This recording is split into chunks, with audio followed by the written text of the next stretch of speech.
সম্পদের দলের পিছনে পড়ছেন, নেতা নেত্রীর পিছনে পড়ছেন।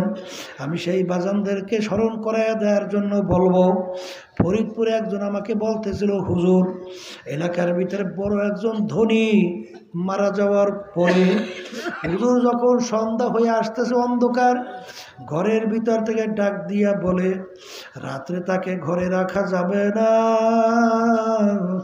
ছোট ছোট বাচ্চারা মরা লাশ দেখলে ভয় পাইবে। বাজার মসজিদের ভিতর থেকে খাট বের কইরা তাকে খাটের ভিতরে উঠাইয়া সারা রাত্র মসজিদের বারান্দায় ফালাইয়া রাখলো। তার কষ্টের কামাই করা টাকার বাড়ি তাকে জায়গা দেয়। এ আমার বড়লোক বাবারা, এ দুনিয়াদার পাগল আমার বাবারা, যারা হারামকে হারাম মনে করো না, ঘুষকে ঘুষ মনে করো না, সরকারি মাল ধোকাবাজি কইরা সম্পদ গুছাইতেও চিন্তা করো না, টেন্ডারবাজি সাদাবাজি কইরা এই সম্পদ কার জন্য রাইখা যাও? এত টাকা রাখবা কোথায়? কাপড়ে যে পকেট নাই। এই জন্য আমার ভাইদেরকে বলবো, পর্দার মা বোনদেরকে বলবো, বাজান এরপর যদি মন না গলে সেই বাজানদেরকে বলবো, বাজান বাজান দুনিয়ার ভিতরে বৈজ্ঞানিক দার্শনিকের অভাব নাই, ইসলাম বিদ্বেষী চক্রের কোনো অভাব নাই। বাজান কোরআনুল কারীমের ভিতরে চ্যালেঞ্জের আয়াত এখনো আছে। আল্লাহ রাব্বুল আলামিন বলেন, এই যে কালাম দেখো 30 পারা, এর ভিতরে ভুল সন্দেহ বলতে কিছু নাই। বাজান আল্লাহর হাবিব ছিলেন দুনিয়ার দিক থেকে উম্মি। আল্লাহর হাবিব নিজের দস্তখত করতে জানতেন না। বাজান তিনি সাক্ষী কিভাবে রাখতেন? আঙ্গুল মোবারকের ভিতরে আংটি মোবারক দিয়া সিল মারতেন। দুনিয়ার কোনো শিক্ষায় শিক্ষিত আল্লাহ রসুল ছিলেন না। তার উপরে 30 পারা কোরআনুল কারীম নাযিল হইল, যার শুরুতে আল্লাহ রাব্বুল আলামিন চ্যালেঞ্জ হিসাবে বললেন, এই যে কালাম দেখো, এর ভিতরে ভুল সন্দেহ বলতে কিছু নাই। বাজান বহুত আরবের কাফেরেরা চেষ্টা করলো, কোরআনুল কারীমের ভিতরে ভুল বের করতে পারে নাই। বাজান এই 1500 বছরের মধ্যে ইসলামের শত্রু বৈজ্ঞানিক দার্শনিকের কোনো অভাব ছিল না, তারাও কিন্তু কোরআনুল কারীমের ভিতরে ভুল বের করতে পারে নাই। বাজান বর্তমানে বাংলাদেশ সহ তামাম দুনিয়ায় ইসলাম মুসলমান বিদ্বেষী চক্রের কোনো অভাব নাই, তারাও কিন্তু কোরআনুল কারীমের ভিতরে ভুল বের করতে পারে নাই। বরঞ্চ যারা এই কোরআনুল কারীম নিয়ে রিসার্চ করে, কিছুদিন আগে দেখছেন পত্রিকায় আসছে, 15-20 দিন হইতে পারে, আমেরিকার খ্রিস্টান ধর্মের একজন বড় পাদ্রী, উল্লেখযোগ্য বড় ওই ওই তাদের ধর্মীয় যাকে পাদ্রী বলা হয়, ধর্মযাজক বাজান, তিনিও কয়েকদিন আগে কালিমা পড়ে মুসলমান হয়ে গেল। বাজান এরকম ভাবে তামাম দুনিয়ায় যারাই রিসার্চ করে কালিমা পড়ে মুসলমান হয়। আমার বাজানদেরকে বলবো, পর্দার মা বোনদেরকে বলবো, এখনো কোরআনুল কারীম আমাদের মাঝে আছে না নাই? এখনো চ্যালেঞ্জের আয়াত আছে না নাই? বাজান শুধু এখানে যারা আছেন তাই না, তামাম দুনিয়ার সমস্ত মানুষ, সমস্ত মাখলুকাত একত্রিত হইয়া যদি কোরআনুল কারীমের ভিতরে একটা ভুল বের করতে পারেন, আমরা চ্যালেঞ্জ করে আপনাদের কাছে শুনাই রেখে গেলাম, আমরা আর নামাজ পড়বো না, রোজা রাখবো না, আমরা আপনাদেরকে নামাজ পড়ার জন্য বলবো না। কিন্তু বাজান ভালো করে চিন্তা ভাবনা কইরা দেখলাম, কোরআনুল কারীম কিন্তু সত্য। আর কোরআনুল কারীম যদি সত্যই হয়, আমার বাজানদেরকে বলবো, ও আমার বড় লোক বাজানরা, ও আরাম প্রিয় বাবারা,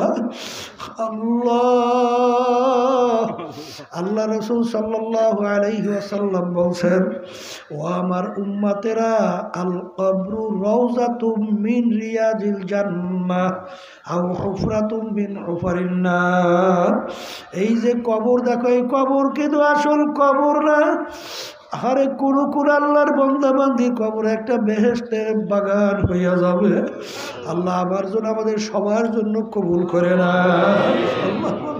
আল্লাহ রসুল বলে, ও আমার উম্মতেরা, কোনো নাফরমানের কবরের মধ্যে জাহান্নামের আগুন আইসা ভইরা যাবে। আল্লাহ আপনি আমাকে, আমাদের সবাইকে মাফ করে দিন। ওই জাহান্নামের আগুনে নাফরমানকে কিয়ামত পর্যন্ত জ্বালাইতে থাকবে। আল্লাহ আপনি আমাদের সবাইকে মাফ করে দেন।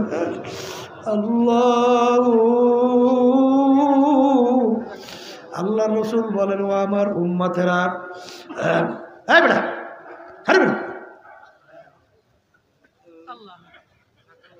আমার উম্মতেরা,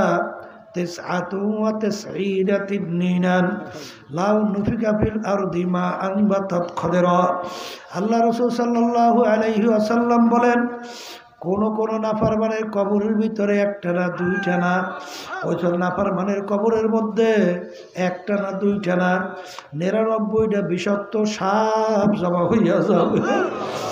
আমাদের সবাইকে মাফ কইরা দেন। ওই সাপ কেমন বিষধর হবে এ মুসলমান বিশ্বাস করা লাগবে। আল্লাহ রসুল বলছে, শুনাইতে আসি। আল্লাহু আকবার।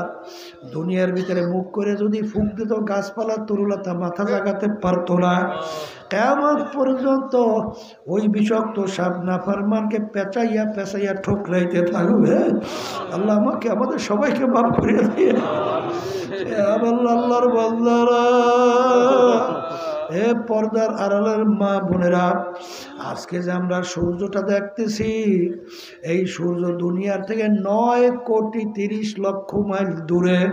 সূর্যের যেদিকে তাপ বেশি উপরের দিকে, তাপ কম নিচের দিকে।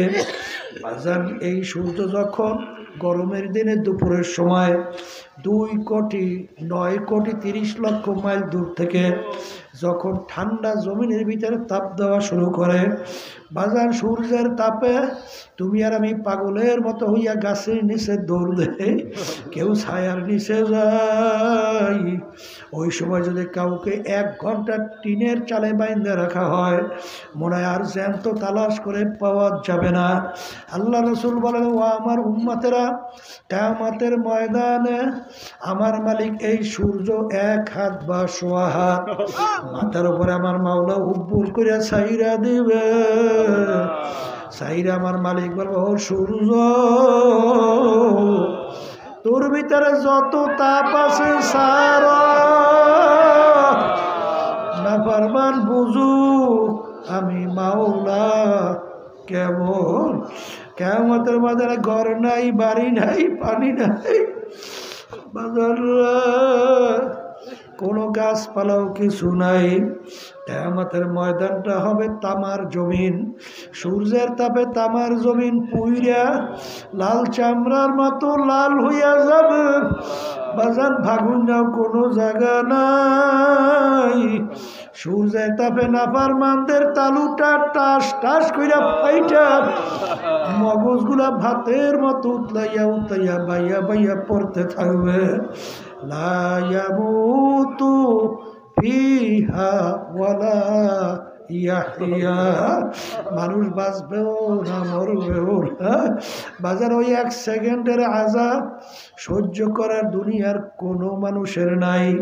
এই জন্য আমার বাজানদেরকে বলবো, পর্দার আড়ালের মা বোনদেরকে বলবো, যত আল্লাহর ওলিদের ইতিহাস পড়বেন, সাহাবায়ে কেরামদের ইতিহাস পড়বেন, বাজান তারা কানতে কানতে মাওলার কবরে চইলে গেছে। কিন্তু বাজান গুনার পর গুনাহ কইরা যাইতেছি, কই তোমার আমার তো একটু চিন্তাও হয় না, চোখেও পানি নাই।